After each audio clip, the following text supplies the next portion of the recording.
जब पत्नी के द्वारा की पूजा का फल पति को मिल सकता है तो पति की पूजा का फल पत्नी को क्यों नहीं मिलता? व्यक्ति पुरुष जो सत्कर्म करता है, जो भी धर्म करता है, बिना पति के मर्जी के भी पत्नी को उसका कर्म का 50% फल मिल जाता है। पहिया दोनों जो गाड़ी के हैं वो अपना अपना अधिकार सही रखते हैं। अगर एक भी पहिया छोटा बड़ा हो जाए तो हमें लगता है गाड़ी का बैलेंस बिगड़ जाएगा। पति और पत्नी। प्रिय भक्तों, स्वागत है आपका आज के एक और महत्वपूर्ण वीडियो में। आज के इस वीडियो में हम गुरुजनों द्वारा जानेंगे कि पति पत्नी को साथ रहने के महत्वपूर्ण नियम क्या हैं। हमेशा प्रसन्न रहने के लिए पति पत्नी को क्या करना चाहिए, पति पत्नी को कौन सी सावधानियां रखनी चाहिए। प्रिय भक्तों, वीडियो बहुत ही महत्वपूर्ण होने वाला है, इसलिए वीडियो को अंत तक जरूर देखना। तो चलिए देखते हैं गुरुजनों का यह वीडियो। जब पत्नी के द्वारा की पूजा का फल पति को मिल सकता है तो पति की पूजा का फल पत्नी को क्यों नहीं मिलता? ये आपको किसने कहा कि नहीं मिलता?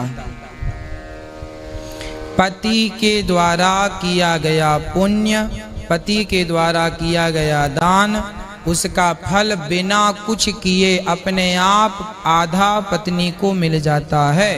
परंतु पत्नी जो भी पुण्य करती है वो पुण्य चाहेगी, उसकी मर्जी होगी तो वो पति को दे सकती है, नहीं तो वो अपने से नहीं जाता। पत्नी अपना पुण्य पति को देगी तो जाएगा, नहीं तो नहीं जाएगा। पर पति का पुण्य अपने आप पत्नी के खाते में चला जाएगा। आपको शायद किसी ने गलत जानकारी दी है, आप उल्टा कह रही हैं। पति का पुण्य पत्नी के खाते में अपने आप नेचुरल स्वभाव ईश्वर की तरफ से चला जाता है। पत्नी को अर्धांगिनी कहा जा, पति के द्वारा किया हुआ पुण्य पत्नी को मिलता है। और पत्नी का पुण्य चाहे तो पति को दे दे, ना चाहे तो अपने। रत्नाकर ने अपनी बीवी बच्चों से पूछा, पत्नी और बच्चों से पूछा, क्या तुम मेरे पाप में शामिल हो? मैं लूटता हूं, मैं लोगों को मारता हूं, मैं ये करता हूं, तुम्हारा पेट भरने के लिए मुझे ये सब करना पड़ता है। मुझे सच्ची सच्ची बताओ, क्या तुम मेरे इस पाप में शामिल हो? तो पत्नी और बच्चों ने क्या जवाब दिया? पत्नी ने कहा, मैं जिस दिन अपने मायके का घर छोड़ के आई उस दिन से आपकी जिम्मेदारी है कि आप मेरा पेट कैसे भरेंगे। ये आपकी जिम्मेदारी है। मैंने कभी नहीं कहा कि आप चोरी करो, आप किसी को मारो। मैं आपके पाप में शामिल नहीं हूं। और जितने भाई लोग यहाँ बैठे हैं आपके लिए बहुत अच्छी जानकारी दे रहा हूं, ध्यान से सुनना। बहुत मस्त जानकारी है, जीवन भर याद रखना। सच्ची में बहुत गजब की जानकारी है आपके लिए। बता दूं कि नहीं? बता देता हूं। यहां पर देखो देवियों की संख्या कितनी है और भाइयों की संख्या कितनी है। इसका मतलब भाई कमाने में लगे हुए हैं और माताएं कौन सा कमाई कर रही हैं? राइट, परलोक की सुंदर कर्मों की। अब सुन लो, भाइयों के लिए एक बहुत अच्छी न्यूज है मेरे पास, ब्रेकिंग न्यूज, सच्ची में ब्रेकिंग न्यूज। और वो क्या है बताऊं? व्यक्ति पुरुष जो सत्कर्म करता है, जो भी धर्म करता है, बिना पति के मर्जी के भी पत्नी को उसका कर्म का 50% फल मिल जाता है। बजा लो, देवी तो बजा ही सकती है, जोर से बजाओ ना। हाँ ऐसे। अब रखो, शांति रखो थोड़ा। हाँ, आपके लिए तो अच्छी बात है, कसम से। देवियों के लिए तो बहुत अच्छी न्यूज है ये। देवी कथा ज्यादा सुनेंगे तो इन्हीं की अच्छी न्यूज सुनाऊंगा। भाई लोग जो भी अच्छा कर्म करते हैं बिना पत्नी के मर्जी के, बिना आपकी मर्जी के, उनको 50% लाभ मिल जाता है। किनको? देवियों को। पहली बात। दूसरी बात, पत्नी जो अच्छे काम करती है उसका 1% भी पति को नहीं मिलता। अब नहीं बजाएंगे भाई, मुझे पता है भाई थोड़ी बजाएंगे अब ताली। तुम तो बजाओ, तुम्हारे लिए तो अच्छी न्यूज है।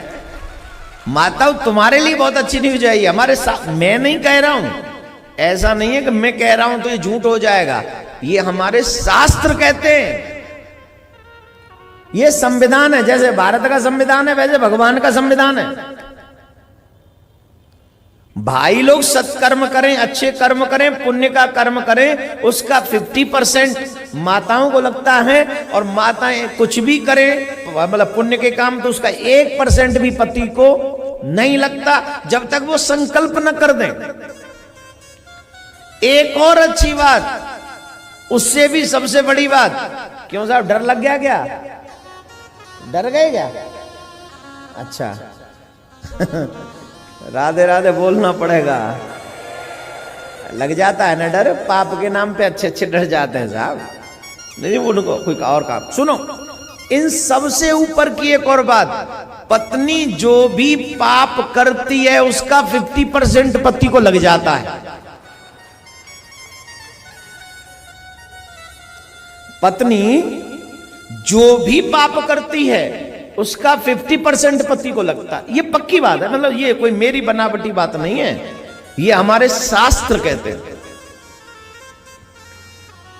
अब बहुत से भाई लोग कहेंगे भगवान ने हमसे कौन से जन्म का बदला निकाला है। देखिए, पत्नी ने अपना भाई छोड़ा, पत्नी ने अपनी मां छोड़ी, पत्नी ने अपना पिता छोड़ा, पत्नी ने अपना सब कुछ छोड़ा। तूने क्या छोड़ा? तूने तो एक बुरी आदत भी नहीं छोड़ी अपनी पत्नी के लिए।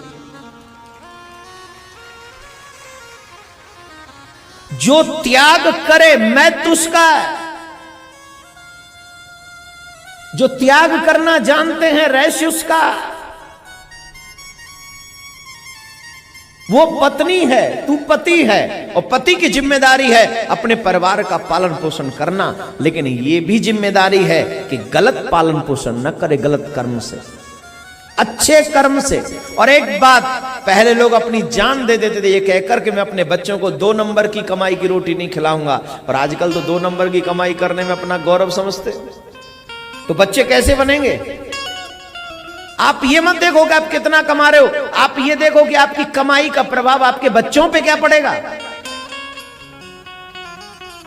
आप जिम्मेदार हैं अपने बच्चों को चरित्रहीन बनाने में, आप जिम्मेदार हैं आप अपने बच्चों को गलत रास्ते पर भेजने में, क्योंकि आपने ऐसी कमाई करके उनका पालन पोषण किया।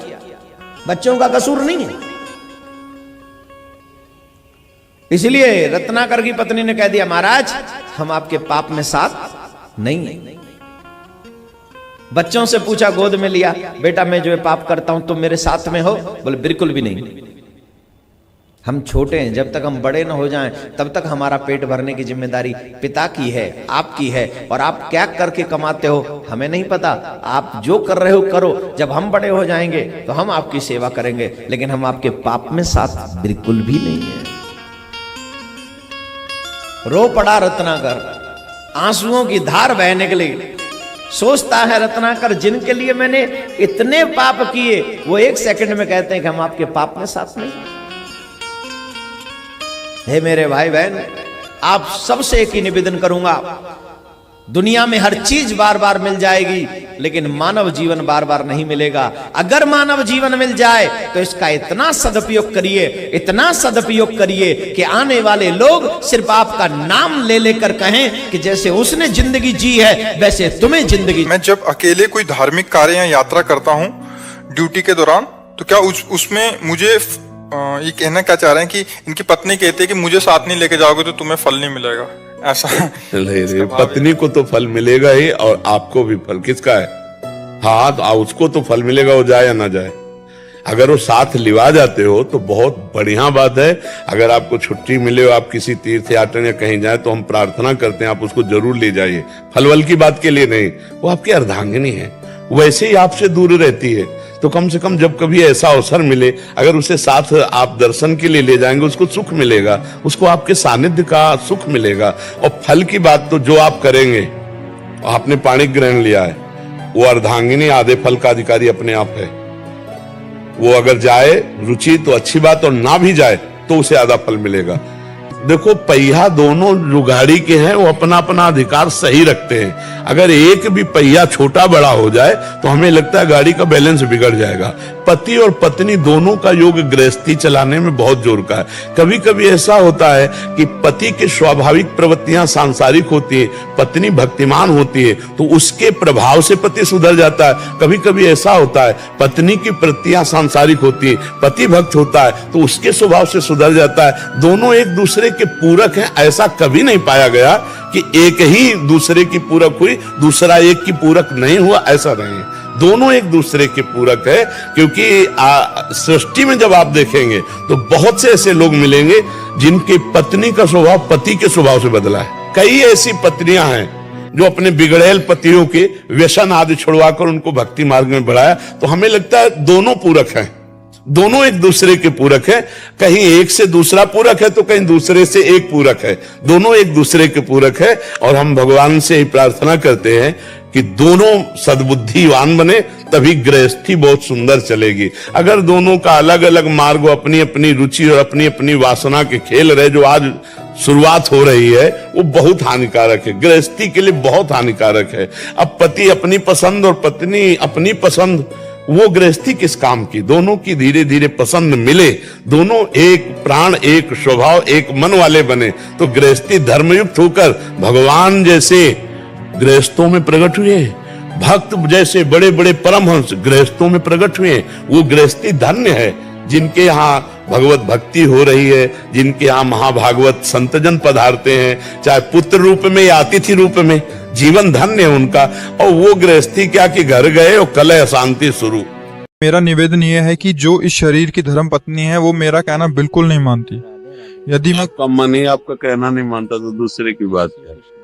प्रश्न अपनी उपासना को परिपक्व करने के लिए किया जाता है। पत्नी शरीर संबंध है और मन हमारे भगवत संबंध में बाधक है। वही तुम्हारी बात नहीं मानता तो बाहर का प्रश्न मत करो, अपने मन को संभाल लो। सब ठीक, अपने मन को भगवदाकार कर लो, प्रियाजू के चरणों में समर्पित कर दो, तो आपको पत्नी पत्नी नहीं दिखाई देगी, उसमें जगत पति दिखाई देगा।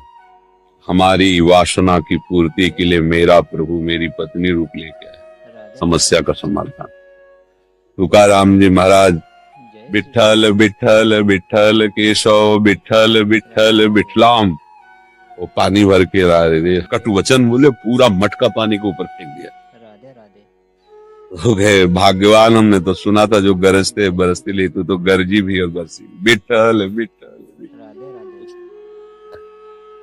गन्ना 4-5 किसी भगत ले दिए थे तो घर ले जा रहे थे, 2-4 बच्चे रास्ते में मिल गए, वो मांगे तो दे दिए, एक गन्ना बचा। पत्नी दूर से देख रही थी, गए और एक 4 और थे, बांट दिया ना। कुछ कमाता भी नहीं, जो मिलता भी है वो बांट देता, पूरा गन्ना टूट गया। उनका तोड़ना तो था ही, टूट गया। अच्छा है, तो अभी गुस्सा नहीं, तुम्हारी बात वो क्यों माने? तुम अपने गुरु की बात मानते हो, भगवान की बात मानते हो, अगर मान लो तो सब भगवत स्वरूप है, कोई झंझट ही नहीं। तुम अपने को ठीक करो। यहाँ सांसारिक प्रपंच का निर्णय थोड़ी होता है, यहाँ भागवती।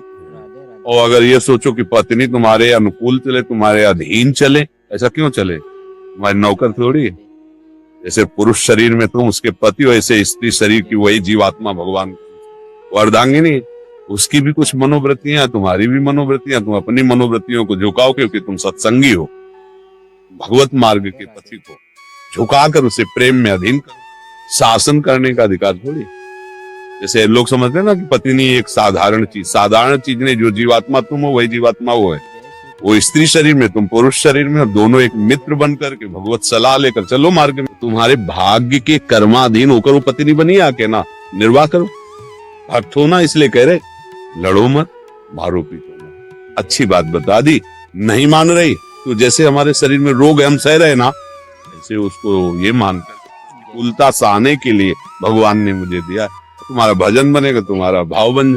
अगर बिगड़ गया तो फिर रात दिन उसी घर में रहना, जलो और द्वेष करो। भजन वजन तो सब चला जाएगा, तेरे दिन लात जूता होंगे, कोई मार्ग नहीं मिलेगा।